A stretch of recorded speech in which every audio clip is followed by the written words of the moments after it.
अस्सलामुअलैकुम, welcome back to my YouTube channel. मैं हूँ इरम तबस्सुम। कैसे हैं आप सब? उम्मीद है ठीक होंगे।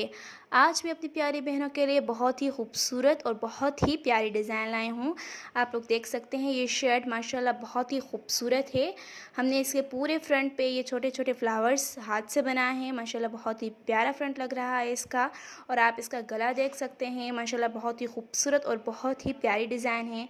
और कलर कॉम्बिनेशन कितना बेहतरीन किया गया है, माशाल्लाह बहुत ही ज़बरदस्त डिज़ाइन है। ये डोर भी आप लोग देख सकते हैं, हमने ख़ुद हाथों से बनाए हैं।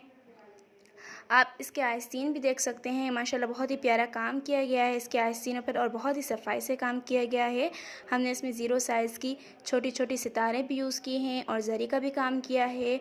माशाल्लाह बहुत ही कलरफुल और बहुत ही प्यारा काम लग रहा है। आप लोग इसका फ्रंट देख सकते हैं, वो भी हैवी है।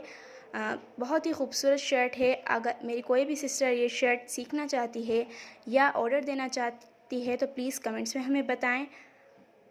उम्मीद है ये डिज़ाइन आप लोगों को बहुत प्यारी लगी होगी। आपको ये डिज़ाइन कैसी लगी हमें कमेंट्स में बताएं। अपना बहुत ज़्यादा ख्याल रखिएगा, दुआ में याद रखिएगा। अल्लाह हाफ़िज़।